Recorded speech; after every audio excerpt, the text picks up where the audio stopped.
लेन किया जाए ताकि जो जुब्बल कोटखाई रोड से जो सेब जाएगा उससे आपका जो सीधा चंडीगढ़ का जो रोड है वो नज़दीक पड़ेगा और आपको जो ट्रकों का किराया है वो कम देना पड़ेगा और आपकी जेब में ज़्यादा पैसा आएगा। तो प्रयास हमारा ये है, जिन लोगों ने प्राकृतिक खेती की ओर ध्यान दिया होगा, हमारी सरकार ने ग्रामीण अर्थव्यवस्था को मजबूत करने के लिए महत्वपूर्ण कदम उठाए। हम 70 से 90% लोग गांव में रहते हैं।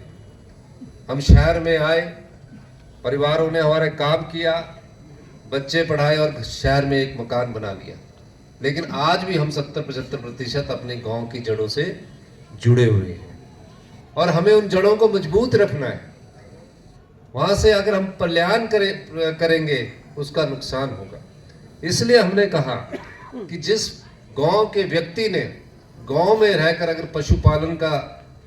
पशुपालन किया है तो उसके गाय के दूध का मूल्य 45 रुपए प्रति लीटर के हिसाब से मिल्क फेडरेशन खरीदेगी और भैंस के दूध का मूल्य 55 रुपए के हिसाब से मिल्क फेडरेशन खरीदेगी। मैं रोडू गया तो रोडू में मुझे दुग्ध उत्पादक मिले। उन्होंने कहा कि जो आपने 32 रुपए से बढ़ाकर 30 रुपए से बढ़ाकर 15 रुपए पिछले बजट में गाय के दूध में जो बढ़ोतरी की है उसके कारण हमारे में आर्थिक समृद्धि आई।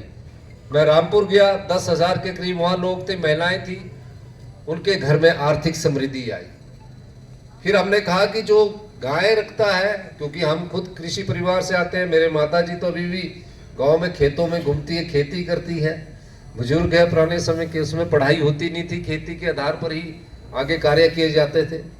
तो निश्चित तौर पर हमने कहा कि जो खेती से जुड़े हैं, जो गाय के गोबर से मक्की पैदा करेगा 30 रुपए किलो के हिसाब से, माननीय चौधरी चंद्र कुमार जी ने इस वर्ष हमने प्राकृतिक रूप से उगी हुई मक्की को खरीदना शुरू किया है। शिमला में आजकल उसकी खरीद की जा रही है।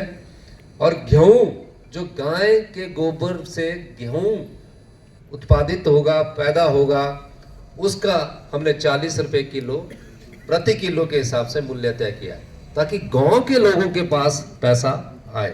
इस दृष्टि से हमारी सरकार सभी विभागों में व्यवस्था परिवर्तित कर रही है। जब से मैं सत्ता में हम आए हैं, हमने हमेशा कहा है कि हम 40-50 साल वाली पुरानी व्यवस्था के अनुरूप कार्य नहीं कर सकते, हमें व्यवस्था परिवर्तन करना होगा और आत्मनिर्भर हिमाचल की नींव की इस बारे में सोचना होगा।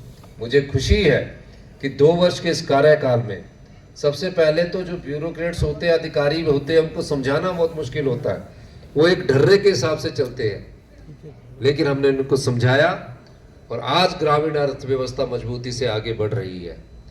हमने जब सत्ता ली थी, शिक्षा संस्थानों का बुरा हाल था। मैं शिक्षा संस्थान को अपग्रेड कर सकता हूँ, नोटिफिकेशन कर सकता हूँ, अगर जब तक मैं उसमें अध्यापकों की नियुक्ति नहीं करूँगा तो हम उस गांव के स्कूल में पढ़ने वाले बच्चों को भी धोखा दे रहे हैं और जो बच्चे जिनके परिवार उन बच्चों को गवर्नमेंट स्कूलों में डाल रहे हैं उनको भी धोखा दे रहे हैं।